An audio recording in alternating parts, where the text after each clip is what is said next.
Sai IAS academy में एक बार फिर आप सभी का स्वागत है ना। जैसा कि हमारी क्लासें चल रही थी तो भौतिक विज्ञान की जो क्लास है उसे हम आगे बढ़ा रहे हैं अब, ठीक है। और मैंने कहा था कि आप नोट्स बनाते रहिए और पढ़ते रहिए, ठीक है। अगर किसी भी कॉम्पिटिटिव एग्जाम में फिजिक्स से क्वेश्चन आएंगे तो आपको अवश्य मिलेंगे, कोई भी क्वेश्चन नहीं छूटेगा। चाहे SSC की बात हो, उत्तर प्रदेश PCS के एग्जामों की बात हो, लोअर के एग्जाम की बात हो, समीक्षा अधिकारी की बात हो, UPSSC की बात हो, ठीक है। तो आप लगे रहिए मेरे साथ और जो क्लास है ना, उन्हें शुरू से आखिर तक आप देखिए वीडियो को, ठीक है। उसके नोट्स भी बनाते रहिए आप, ठीक। और चैनल को हमारे सब्सक्राइब करिए और वीडियो को ज़्यादातर लोगों तक शेयर करिए, ठीक है। तो चलिए, है ना। तो भौतिक विज्ञान में हमारा जो विषय हमारा भौतिक विज्ञान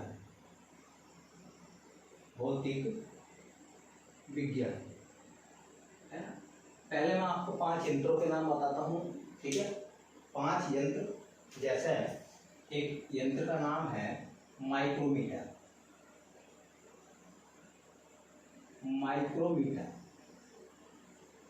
एक दूसरा यंत्र है हमारे पास में, है ना, उसका नाम है मैनोमीटर।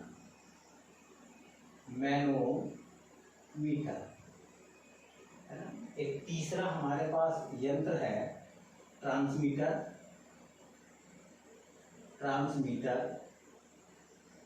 एक चौथा हमारे पास यंत्र है रिफ्रैक्टोमीटर।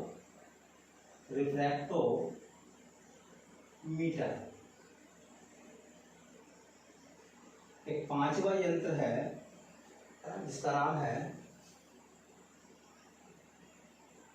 सोलेरीमीटर।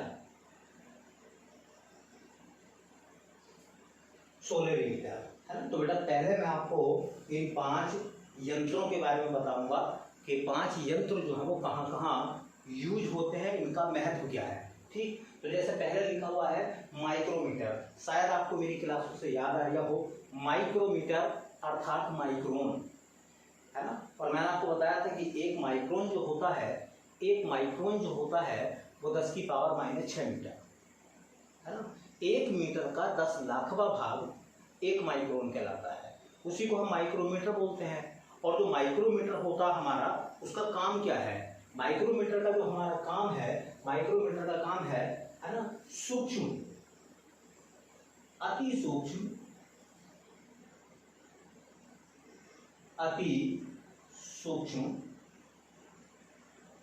लंबाई का मापन। अर्थात जो छोटी छोटी, है ना, लंबाइयां होती हैं उसको हम माइक्रो से नापते हैं। तो यह है माइक्रोमीटर, है ना। कोई माइक्रोन है जिससे हम जीवाणुओं का आकार नाप रहे थे, ठीक। ये बहुत आता है एग्जाम में। मैनोमीटर, ये जो मैनोमीटर है ना बेटा, ये जो मैनोमीटर है इसका काम है दाब मापन। इसे दाब मापी बोलते हैं। मैनोमीटर बहुत आता है एग्जाम में, बहुत बार पूछा गया। मैनोमीटर, है ना, दाब मापी। मैंने बताया था बैरोमीटर, वायुमंडलीय दाब नापते हैं उससे हम। बैरोमीटर से नापते हैं वायुमंडलीय दाब और मैनोमीटर से नापते हैं द्रवों का दाब, है ना। स्फिग्नोमैनोमीटर जो आपको मिलेगा, है ना, उससे हम नापते हैं रक्त दाब, ब्लड प्रेशर। तो सबके अलग अलग हैं। अगर दाब का मापन करना है वो भी कौन सा? लिक्विड वाला, द्रव का, है ना। ये जो ट्रांसमीटर है, ठीक, इस ट्रांसमीटर का काम क्या बेटा? तो विद्युत चुंबकीय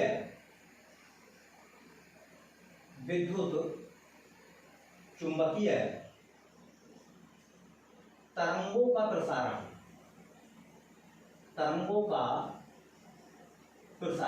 है ना।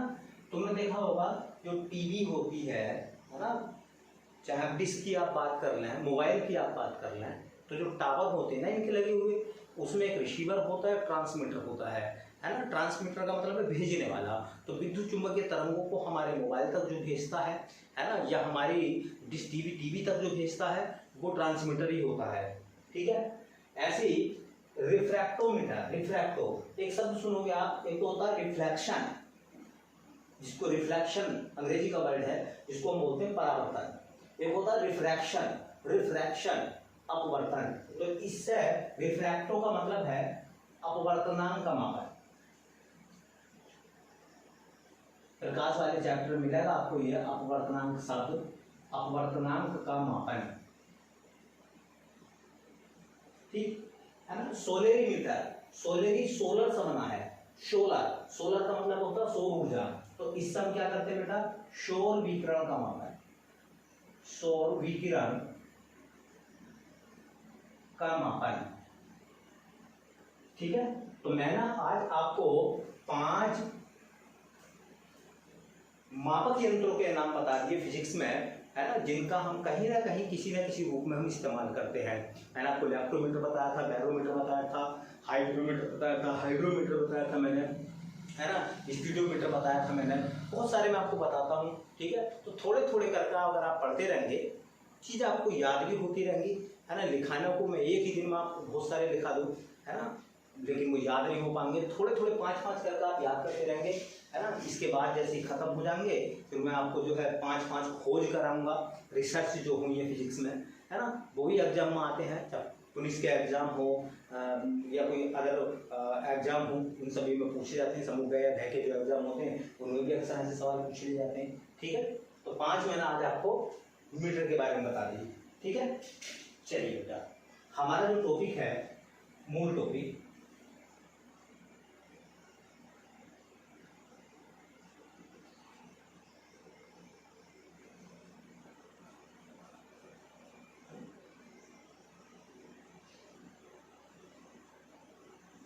तो हमारा जो मूल टॉपिक है बेटा वो है भार।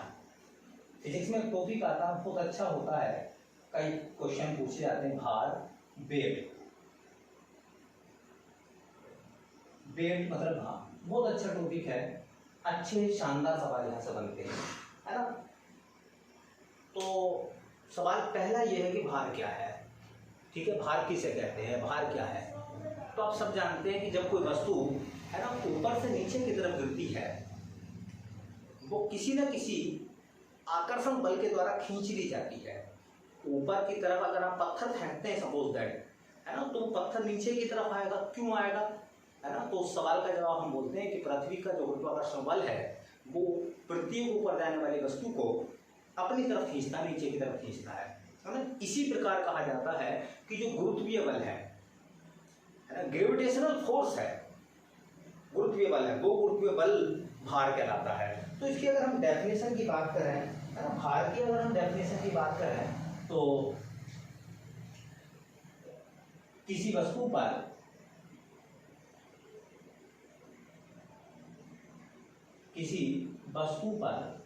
लगने वाला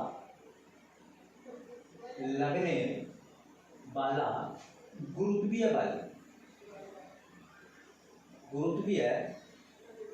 बल भार कहलाता है, भार कहलाता है। ये तो लिमिटेड डेफिनेशन है ना। क्योंकि भार है तो फॉर्मूला क्या होता है बेटा भार का, भार बराबर आपने पढ़ा होगा द्रव्यमान गुणा गुरुत्वीय त्वरण, ठीक है। भार को हम दिखाते हैं बेटा W से, द्रव्यमान को हम दिखाते हैं M से, गुरुत्वीय त्वरण हमने कल की क्लास में पढ़ा था उसे दिखाते हैं G से। तो इसका फॉर्मूला बना W बराबर mg। M क्या है, देखिए M जो है वो तो बेटा द्रव्यमान, मास है, G क्या है, गुरुत्वीय त्वरण, ये गुरुत्वीय त्वरण है बेटा, और W क्या है, W है वस्तु का भार। अब जो हमने फॉर्मूला देखा है ना, उस फॉर्मूले में आ जाओ, थोड़ा सा फॉर्मूले में आ जाएंगे तो हम कुछ चीजें देखेंगे। देखिए W और M दोनों आमने सामने हैं, इसका मतलब ये है कि जो W है ना वो अनुक्रमानुपाती होता है, समानुपाती होता है M के, ठीक है। इसका मतलब ये है कि M का मान अगर ज्यादा है तो याद रख लें W का मान भी ज्यादा होगा, जबकि G का मान बिल्कुल ना बदले, G का मान स्थिर है।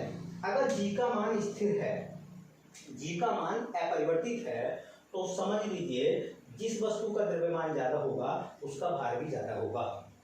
अब मैं आपको उदाहरण देता हूं, है ना। मान लीजिए एक 25 वर्ष की आयु का कोई वयस्क व्यक्ति है और एक 10 साल का कोई बच्चा है।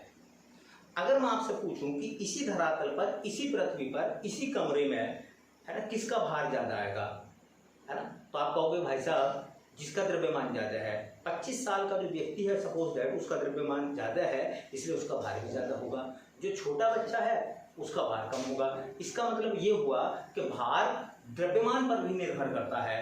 द्रव्यमान की शर्त यह है कि जो G का मान है वो अपरिवर्तित रहना चाहिए, G का मान बदले ना, G का मान स्थिर हो। अगर G का मान स्थिर है तो W और M एक दूसरे के समानुपाती होंगे। अगर M का मान बढ़ता है तो W का मान बढ़ जाएगा। इसी प्रकार अगर मैं कहूं कि अगर M का मान कम कर दूं तो भार का मान भी उसका कम हो जाएगा। याद रखना बहुत अच्छा कंसेप्ट है ये, है ना। अगर G का मान अपरिवर्तित रहता है तो जैसे जैसे द्रव्यमान बढ़ेगा वैसे वैसे भार बढ़ेगा, या जैसे जैसे द्रव्यमान घटेगा वैसे वैसे भार भी घटेगा। अगर G का मान स्थिर है, अपरिवर्तित है, ठीक है। दूसरे नंबर की बात अगर हम करें, देखिए अब दूसरे नंबर की बात ये करते हैं कि पहले मैंने G को स्थिर मान लिया था, अब की बार मैंने M को स्थिर मान लिया। M अपरिवर्तित है, अगर M ना बदले, अपरिवर्तित रहे, है ना, तो याद रखें W और G समानुपाती हो जाएंगे। तो ऐसी कंडीशन में कहा जाता है कि जो W है वो अनुक्रमानुपाती होगा G के, है ना। अगर G का मान जहां ज्यादा होगा वहां भार भी ज्यादा होगा, समान प्रभाव पड़ेगा ना, दोनों आमने सामने हैं। अगर G का मान कम हो जाएगा तो बेटा भार का मान भी कम हो जाएगा। मेन टॉपिक हमारा ये रहेगा, अधिकांश क्वेश्चन कॉम्पिटिटिव एग्जाम में यहां से आते हैं। बहुत सारे क्वेश्चन कॉम्पिटिटिव एग्जाम में यहीं से पूछे जाते हैं, ठीक है, यहीं से बहुत सारे क्वेश्चन पूछे जाते हैं कॉम्पिटिटिव एग्जाम में, ठीक। पहले मैं आपको इसके बेस के बारे में और थोड़ी सी जानकारी दे दूं। देखिए बेटा, जो आपके पास में भार है ना W, समझ रहे हैं ना, भार जो है W उसका जो मात्रक है ना, तो द्रव्यमान का मात्रक आपने पढ़ा था किलोग्राम, केजी, किलोग्राम। गुरुत्वीय त्वरण का मात्रक मैंने आपको बताया था मीटर प्रति सेकंड स्क्वायर, है ना। इसी को हम बोलते हैं न्यूटन, याद रख लेना। तो इसका मात्रक भी वही है, क्योंकि देखिए मैंने आपको बताया ना गुरुत्वीय बल, गुरुत्वीय बल क्या है, भार है, भार क्या है, गुरुत्वीय बल है, और बल है तो जो बल का मात्रक होगा वो भार का मात्रक होगा, है ना। अब बात करें थोड़ी सी और, देखिए मैं बात करूं इसकी बीमा क्या आएगी, तो जो बल की बीमा होती है, बल की बीमा होती है mLT-2, तो इसकी बीमा भी क्या हो जाएगी, mLT-2। जो बल की बीमा है वही भार की बीमा होगी।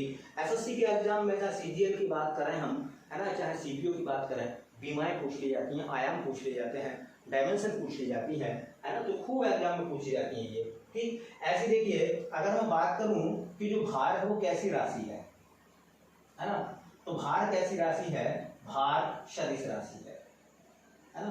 भार कैसी राशि है, भार वेक्टर क्वांटिटी है, भार सदिश राशि है। तो यहां से यहां तक की अगर मैं बात करूं तो कॉम्पिटिटिव एग्जाम में क्या क्या पूछा जाता है। कॉम्पिटिटिव एग्जाम में पहला सवाल पूछा जाता है कि भाई सबसे पहली बात पूछी जाती है भार कैसी राशि है, तो आप कहोगे भार सदिश राशि है। भार का मात्रा क्या है, तो आप कहोगे किलोग्राम मीटर प्रति सेकंड स्क्वायर या न्यूटन।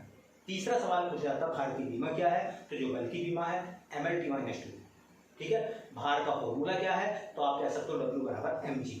ये 4 सवाल बनते हैं यहाँ से यहाँ तक। लेकिन मेनली सवाल जो है, बहुत सारे सवाल यहाँ से बनते हैं, बहुत सारे सवाल यहाँ से बनते हैं। कल वाली पिछली क्लास में मैंने आपको जी के बारे में बताया था, उन सब बातों को ध्यान में रखते हुए चलना, है ना। मैंने आपको जी के मान के बारे में बात बताई थी, है ना। इसी प्रकार अगर हम देखें तो जी निर्भर करता है, भार निर्भर करता है जी पर। इसका मतलब जैसे जैसे जी का मान बदलता रहेगा वैसे वैसे भार भी बदलता रहेगा, बशर्ते उसका द्रव्यमान ना बदले।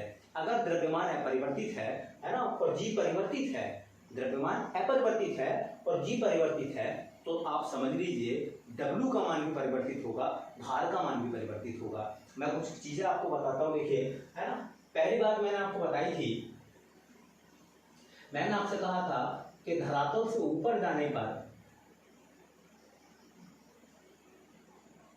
धरातल से ऊपर जाने पर जी का मान घटता है।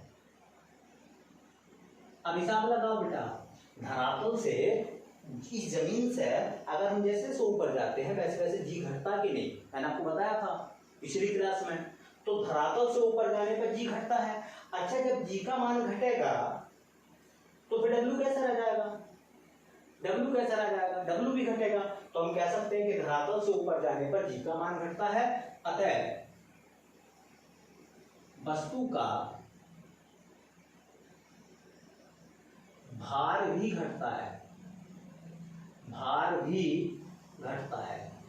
कोई पूछने लगे आपसे कि इस जमीन से अगर किसी वस्तु को ऊपर की तरफ लेकर अगर आप जाओगे तो उसके भार पर क्या प्रभाव पड़ेगा, तो आप कह सकते हो कि भाई साहब, जब हम किसी वस्तु को धरातल से ऊपर की तरफ लेकर जाते हैं तो जी का मान घटता है, इसलिए वस्तु का भार भी घटेगा। मैं बात करूं माउंट एवरेस्ट की, अगर किसी वस्तु को जमीन से माउंट एवरेस्ट पर लेकर जाओगे आप और उसके भार को आप तोलोगे तो उसका भार कम आएगा, क्योंकि माउंट एवरेस्ट पर इस धरातल के मुकाबले जी का मान कम होगा।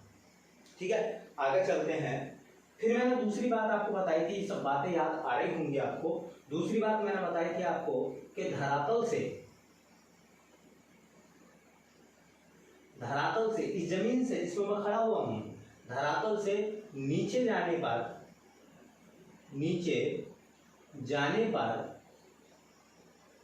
जी का मान घटता है। अब हिसाब लगा लो, धरातल से नीचे अगर आप जाओगे तो जी का मान घटेगा, और बेटा जी का मान घटेगा तो W का मान भी क्या हो जाएगा, घट जाएगा। अतः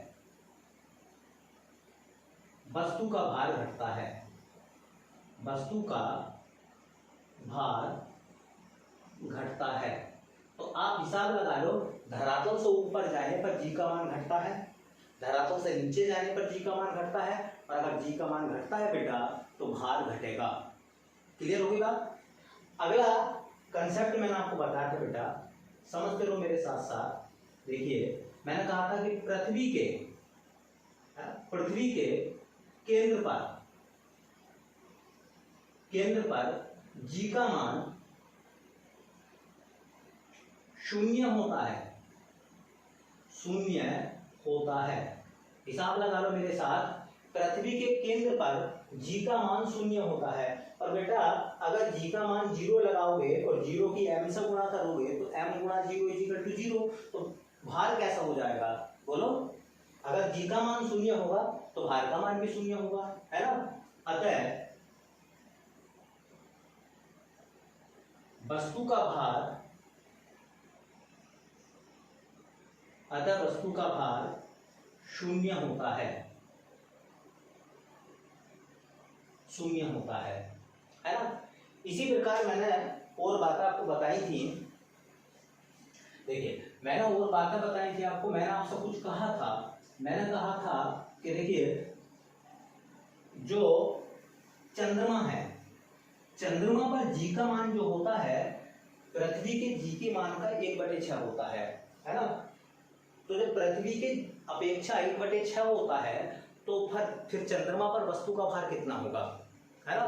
तो याद रखें, चंद्रमा पर वस्तु का भार 1/6 हो जाएगा ना, है ना। चंद्रमा पर वस्तु का भार पृथ्वी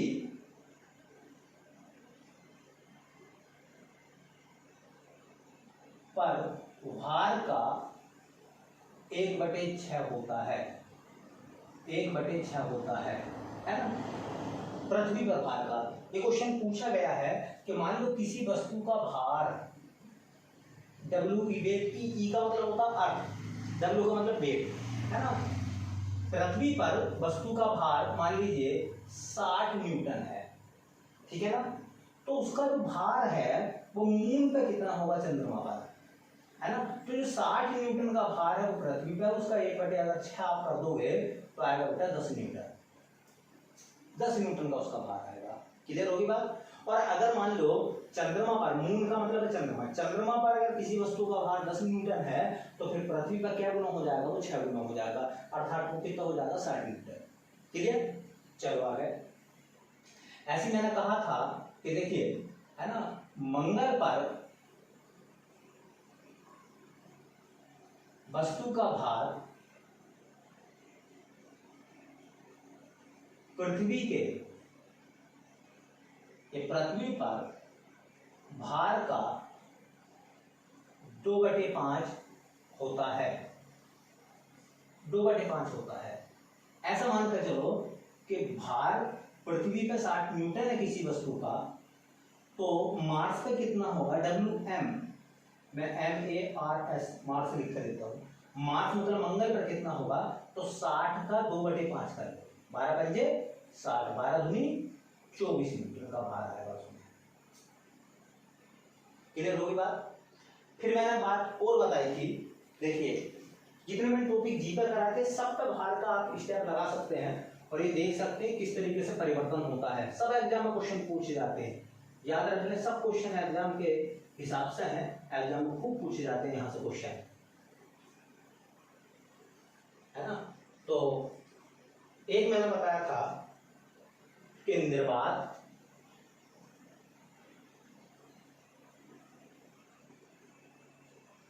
या अंतरिक्ष में जी का मान 0 होता है। जहां जी का मान 0 होगा, भार पे क्या प्रभाव पड़ेगा बेटा, है ना। तो अंतरिक्ष में, निर्वात में जी का मान 0 होता है, अतः वस्तु का भार कैसा होगा, वस्तु का भार 0 होगा। क्यों, क्योंकि मैंने अभी आपको बताया है, जहां जी का मान 0 हो जाएगा, जी की m से गुणा करेंगे, 0 की m से गुणा करेंगे 0, तो W ऑटोमेटिक कैसा हो जाएगा, 0 हो जाएगा ना। चलिए, ऐसी मैंने आपको बताई थी बात, देखिए यदि पृथ्वी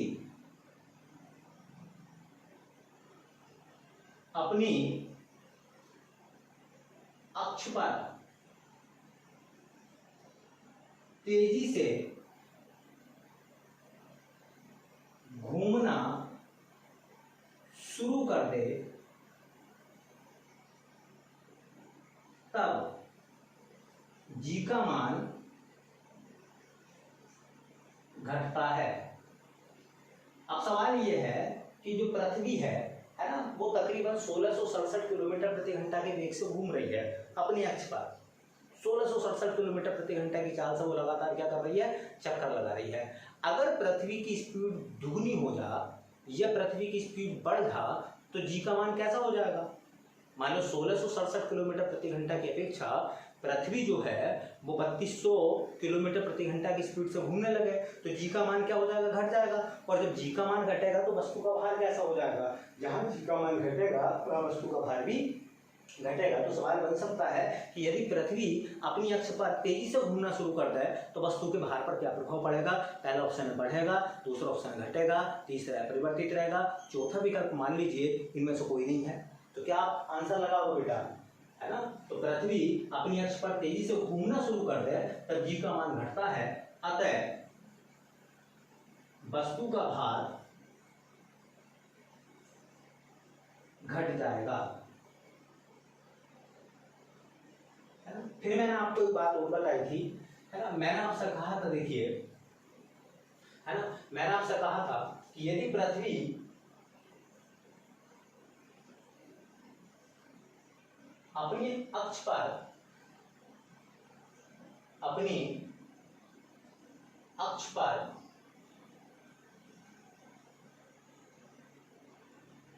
कम गति से घूमे कम गति से घूमे तब जी का मान बढ़ता है। और बेटा जहां जी का मान बढ़ेगा वहां भार भी बढ़ेगा। अतः वस्तु का भार बढ़ता है। चीज आपको याद नहीं रटनी नहीं है। अगर आपने जी के नियम आपको पता चल गए हैं, जो मैंने जी के बारे में जानकारी दी थी आपको, अगर जी के बारे में आपको पता है तो भार ऑटोमेटिक अपने आप बता दोगे। भाई धरातल से ऊपर जाने पर जी का मान घटता है, इसलिए भार भी घटता है। धरातल से नीचे जाने पर जी का मान घटता है, इसलिए भार भी घटता है। पृथ्वी के केंद्र पर जी का मान शून्य होता है, इसलिए भार शून्य होता है। अंतरिक्ष में, निर्वात में, है ना, जी का मान शून्य होता है, इसलिए भार भी वहां शून्य होता है। चंद्रमा पर जी का मान 1/6 होता है पृथ्वी की अपेक्षा, इसलिए भार भी वहां पृथ्वी के भार का 1/6 हो जाएगा। ठीक है, ऐसे मंगल पर 2/5 हो जाएगा। तो आपको रटने की जरूरत नहीं है बिल्कुल भी, है ना। ऐसे देखिए मैंने आपको और बातें बताई थी। देखिए मैंने आपको बातें क्या बताई थी, है ना। मैंने आपको ये बात बताई थी कि जो हमारी पृथ्वी है, ध्यान से देखा है, वो पृथ्वी तकरीबन अंडाकार है ना। ठीक, ये मैंने बताया था विषुवत रेखा, है ना। ये हमारे थे ध्रुव, ये एनपी है नॉर्थ पोल और ये एसपी है बेटा साउथ पोल। ये हमारी विषुवत रेखा है या भूमध्य रेखा है ना। विषुवत रेखा, इक्वेटर लाइन, भूमध्य रेखा, कुछ भी आप कह दो, है ना। तो सवाल अब यहाँ से ये बनता है कि देखिए मैंने आपको बताया था कि जो नॉर्थ पोल और साउथ पोल होते हैं, है ना, नॉर्थ पोल पर जब आर का मान छोटा है तो जहाँ पृथ्वी की त्रिज्या कम होती है वहाँ जी का मान ज्यादा होगा।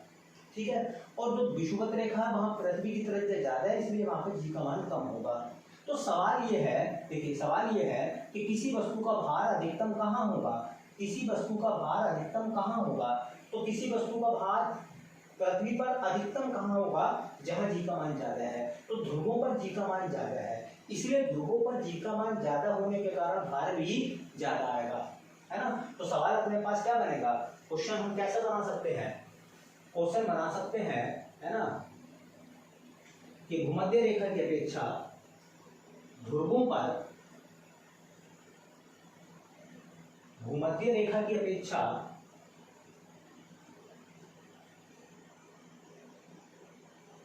भूमध्य रेखा की अपेक्षा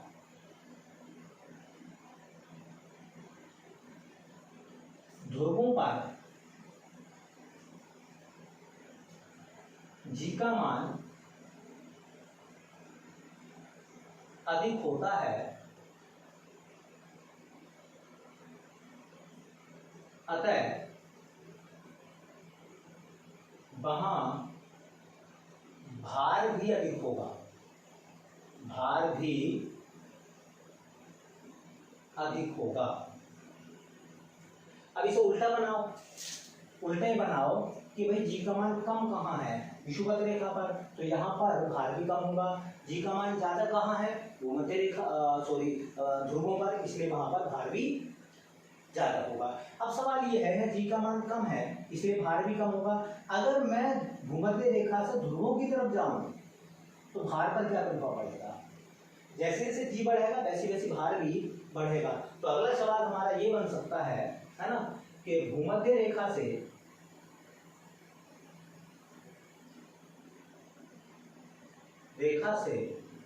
ध्रुवों की ओर जाने पर भार पड़ता है। कहाँ बेटा, विषुवत रेखा या भूमध्य रेखा से ध्रुवों की तरफ जाएंगे तो भार घटेगा। अगर मैं भूमध्य रेखा से ध्रुवों से भूमध्य रेखा की तरफ लौटना शुरू कर दूं तो क्या प्रभाव पड़ेगा, बोलो, तो भार घटेगा, है ना। तो हम ये कह सकते हैं बेटा कि ध्रुवों से भूमध्य रेखा की ओर जाने पर भार घटता है।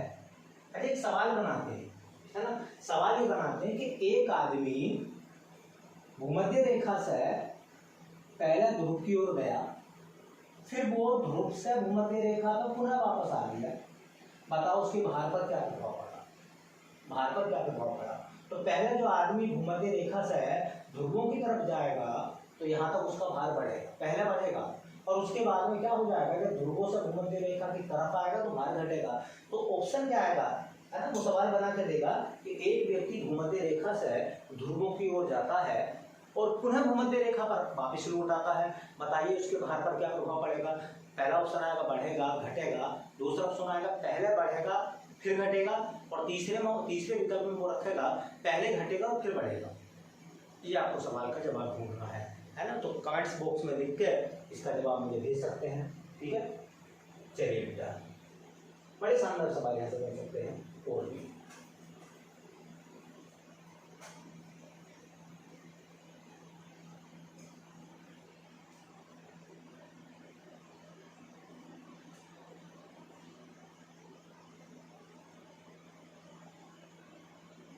ठीक है, अब देखिए भार वाले स्टेप में एक और पॉइंट है, बहुत शानदार सवाल यहाँ से बनते हैं। लिफ्ट में वस्तु का भार, ये लिफ्ट होती है ना, तो लिफ्ट में वस्तु का भार, लिफ्ट में वस्तु का भार, लिफ्ट में वस्तु का भार। कुछ पॉइंट है, जैसा पहला पॉइंट, जब लिफ्ट समान त्वरण से ऊपर जा रही है, ऊपर जा रही है ना, कह रहे हैं कि जब लिफ्ट समान त्वरण से ऊपर की तरफ लिफ्ट जाती है तो उसमें बैठे हुए व्यक्ति को या उसमें रखी हुई वस्तु का भार कैसा प्रतीत होगा, मतलब बढ़ेगा घटेगा, ठीक है, या उसमें कोई परिवर्तन नहीं आएगा। ठीक, तो मैंने क्या काम करा, मैंने मान लिया बेटा, मैंने मान लिया कि ये हमारे पास में एक लिफ्ट है और इस लिफ्ट में जो है एक वस्तु रखी है जिसका द्रव्यमान है। इस वस्तु का जो भार है ना, जो W है, वो हमेशा नीचे की तरफ काम करेगा, पृथ्वी की तरफ ही भार काम करता है, ठीक है। और ये लिफ्ट जो है ना वो ऊपर की तरफ जा रही है, उसका त्वरण मान लीजिए थे, ठीक। तो हर बल की प्रतिक्रिया होती है, अगर ये भार नीचे को काम करेगा तो इसकी प्रतिक्रिया जो काम करेगी वो ऊपर की तरफ काम करेगी। अच्छा एक बात बताओ, लिफ्ट जो है वो ऊपर की तरफ जा रही है, अगर लिफ्ट ऊपर की तरफ जा रही है तो R का मान ज्यादा होगा या W का मान ज्यादा होगा। ऊपर की तरफ खींच रहे हैं आप, ये R ऊपर की तरफ खींच रहा है और W नीचे की तरफ खींच रहा है। और मैंने अभी आपको कहा कि लिफ्ट ऊपर की तरफ जा रही है ना, मैंने अपने हाथ से बाल्टी को ऊपर की तरफ में उठाता हूँ, तो मैं जो बाल्टी को ऊपर की तरफ उठाता हूँ तो मेरा बल ज्यादा हुआ ना, ठीक। तो इसलिए कहा जाता है, देखिए इसलिए कहा जाता है जो गति बल होता है, कैसा बल बेटा, जो गति बल है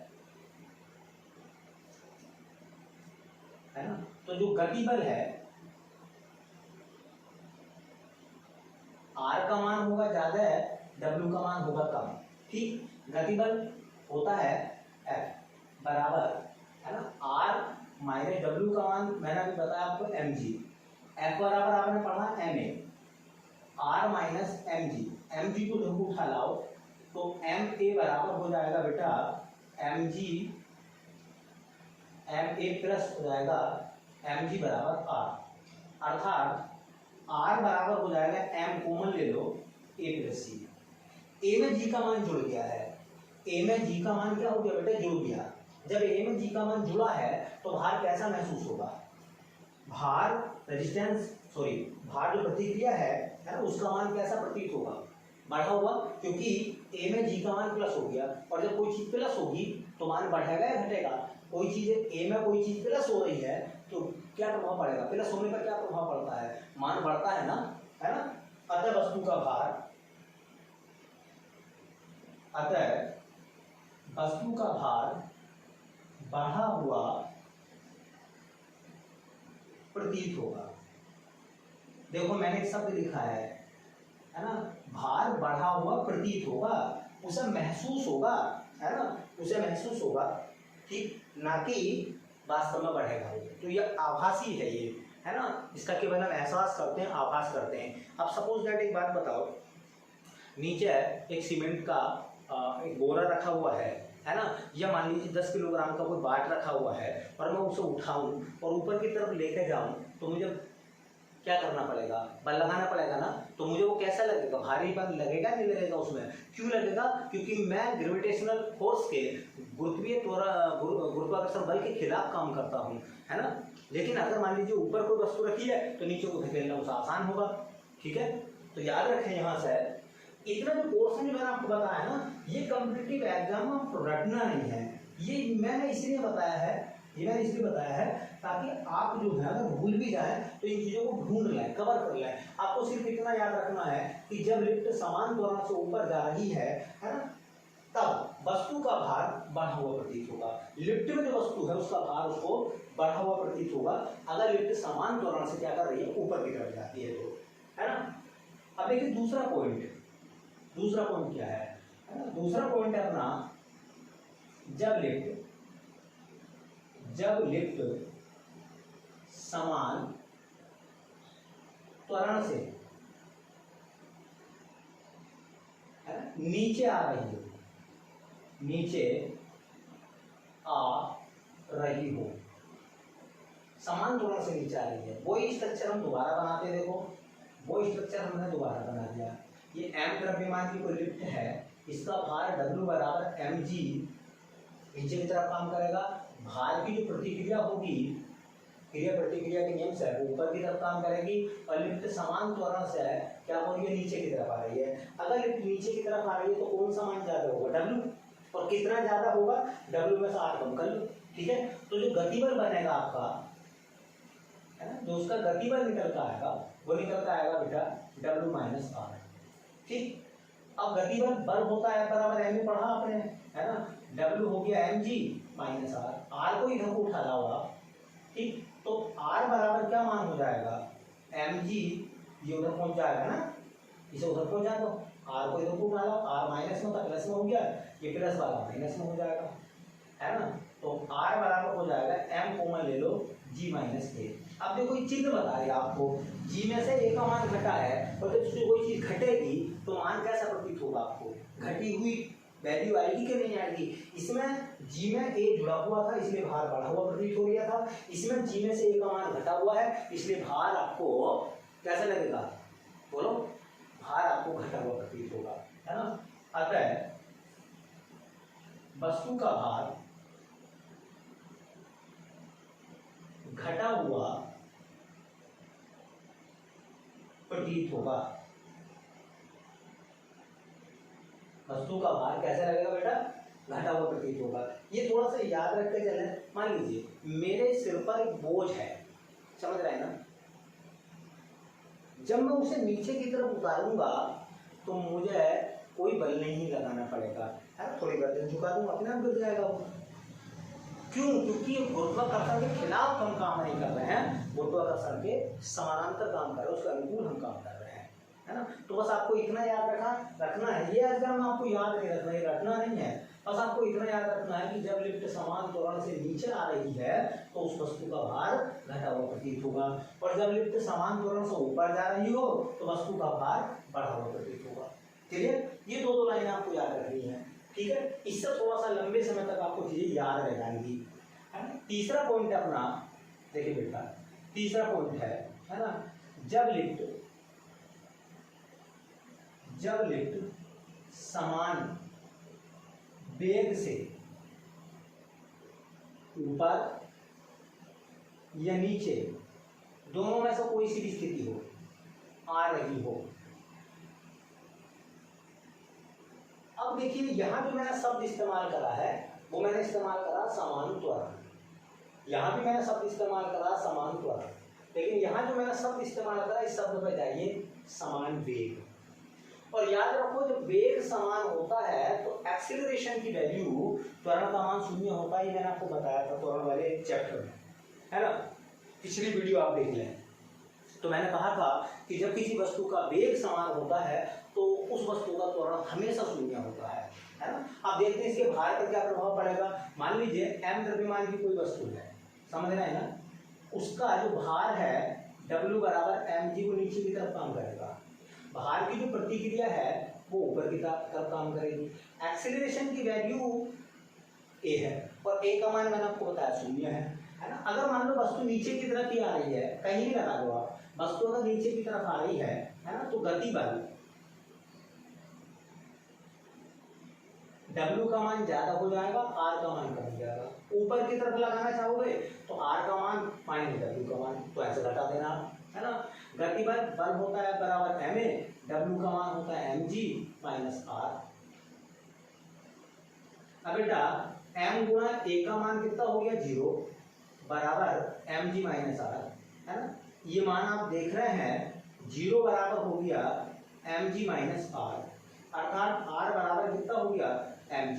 अब इसमें देखो, इसमें g में a जुड़ा तो भार बढ़ा, इसमें g में से a घटा, इसका मतलब भार घटा। इसमें g में कोई चीज ना तो जुड़ रही है ना घट रही है, समझ रहे हैं ना। ना मान प्लस में हो रहा ना माइनस में हो रहा, इसका मतलब यह है कि भार ना घटेगा ना बढ़ेगा, है ना। अतः वस्तु का भार अपरिवर्तित रहेगा। आपको याद कितना करना है एग्जाम में, आपको इतना याद करना है एग्जाम में कि जब लिफ्ट समान वेग से ऊपर या नीचे आ रही हो तब वस्तु का भार अपरिवर्तित रहता है, और जब लिफ्ट समान त्वरण से ऊपर जा रही हो तो भार बढ़ा हुआ प्रतीत होता है, जब लिफ्ट समान त्वरण से नीचे आ रही हो तो भार घटा हुआ प्रतीत होता है, और जब लिफ्ट समान वेग से ऊपर या नीचे की तरफ जाती है तो भार पर कोई प्रभाव नहीं पड़ता। उस वस्तु का भार हमेशा निश्चित और स्थिर रहता है। ऐसे देखिए,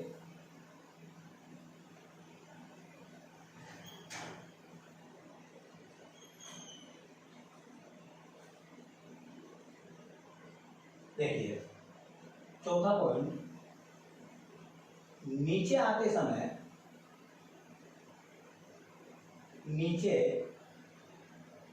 समय यदि लिफ्ट की डोरी टूट जाए, नीचे आते समय लिफ्ट के जो तार हैं अगर वो टूट जाते हैं, लिफ्ट टूट जाती है तो भार पर क्या प्रभाव पड़ेगा। कल्पना करते हैं हम, मान लीजिए m द्रव्यमान की कोई लिफ्ट है, उसमें रखी वस्तु का भार W बराबर mg नीचे की तरफ होगा, उसकी प्रतिक्रिया ऊपर की तरफ काम करेगी। ठीक, जब लिफ्ट की डोरी टूट जाएगी तो वहां A काम नहीं करेगा बल्कि A की जगह G काम करेगा, है ना। उसमें लिफ्ट का त्वरण नहीं होगा।